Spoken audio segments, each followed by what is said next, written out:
Hey pipe smokers, I'm back and it's time for another tobacco review. Today I'm going to be reviewing GLP's New World Collection Triple Play. This is a plug that consists of red and bright flue cured Virginias, Acadian Perique, and dark fired Kentucky. Okay, before I get started on the review, let's go ahead and take a closer look. Okay, let's take a quick peek at the tin here.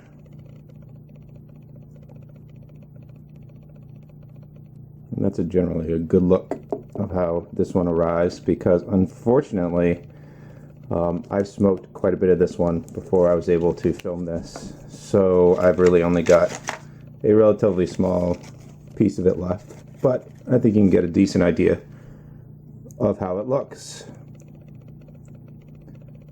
You can see some of the pressed leaf on top there, some of the layers here.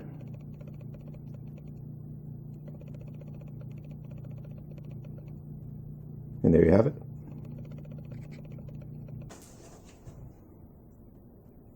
Okay, now before I get started on the tasting notes, I should mention that as far as I know, this blend is totally untopped and uncased. At least to my tastes, I cannot detect any added flavorings to this blend. Now for the tasting notes.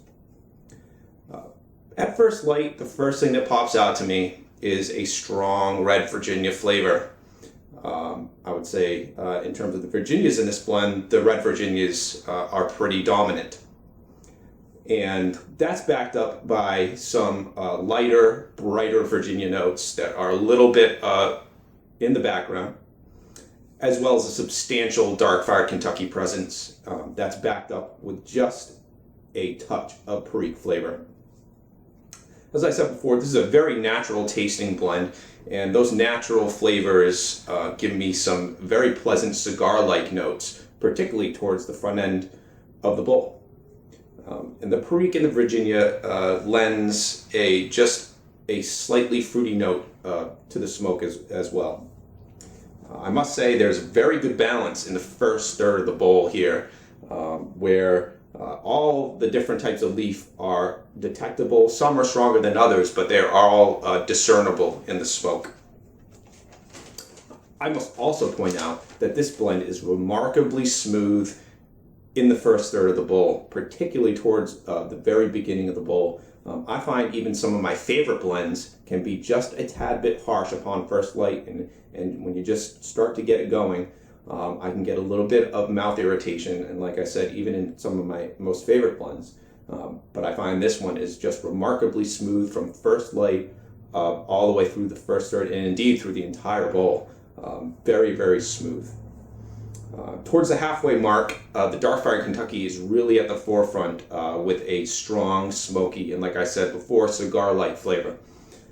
There's also a certain bitter and almost bitter, tangy flavor element happening here, but it's not unpleasant. It's actually quite a pleasant departure from other similar blends. At the end of the halfway point of the bowl, the dark fired Kentucky really shines through with a nutty, and even slightly chocolatey, smoky, woody, and savory flavor.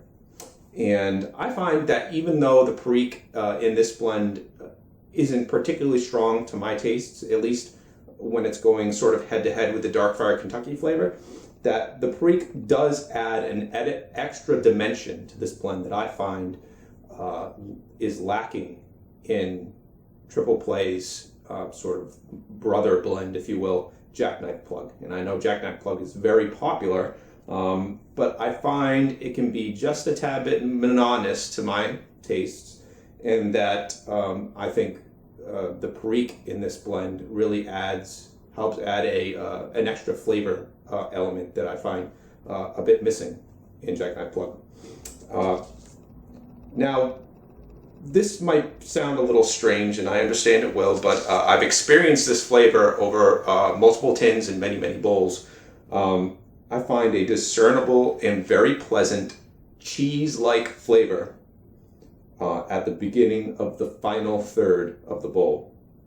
And I have in my notes here, this is more of a guess than anything, but a smoked Gouda-like flavor. Not a super sharp cheese flavor, but a kind of a smoked cheese flavor.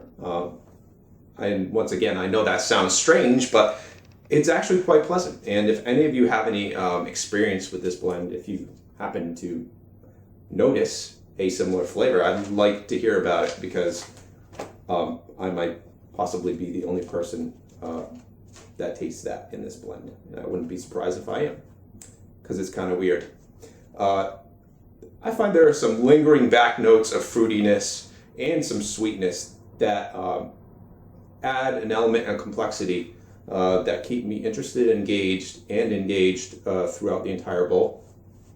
And the very end of the bowl provides a strong, savory flavor, savory and smoky, certainly with the Dark Fire Kentucky coming into play. And that mixes in and out with a growing sweetness that I find characteristic of just about all GLP's blends that have a large element of flue-cured Virginias.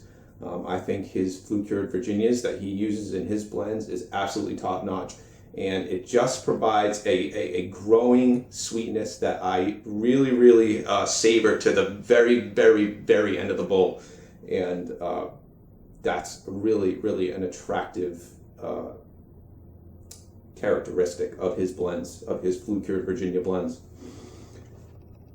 Okay, now let's talk about the strength. For me, I find this one to be solidly medium to strong. If you're not acclimated to nicotine, you might find this one very strong. I am acclimated to nicotine, and oftentimes, particularly out of large bowls, I find myself with a strong case of the hiccups after the bowl is finished. Smokability, I'm going to say very good. Now, why that is, I'm not really sure. Part of me wonders if maybe it has something to do with the plug. The last tin I smoked was not particularly aged. I think it certainly had less than 6 months of age on it, so I don't think it had much to do with that. I'm not going to really speculate, but I am going to say that the smokability factor is very good. No bite and almost no fatigue. Now let me go ahead and give it a final personal score. I am going to score Triple Play Plug by GLP's an 8.7 out of 10. To put that in perspective, that's a very good score. I wouldn't hesitate to recommend this to anybody out there who enjoys strong blends. If you don't enjoy strong blends, I would probably say stay away from this one. But if you're okay with a bit of nicotine in your pipe, go for this one. Absolutely. If you're a fan of Virginia burley blends, go for it. If you really enjoy flue-cured Virginia blends, go for it. I would say if you're expecting this to be a traditional tasting vapor because of the inclusion of perique, you'll probably be disappointed. I would put this strongly in the Virginia burley category and not in the vapor category. But as I said, I highly recommend this blend, and it seems to me that this would be an eminently cellarable blend as well. Okay, I think that wraps things up for today. I'd like to thank everybody for tuning in. I hope you're all doing really well out there, enjoying your pipes and enjoying your tobaccos. And until next time, take it easy, everybody.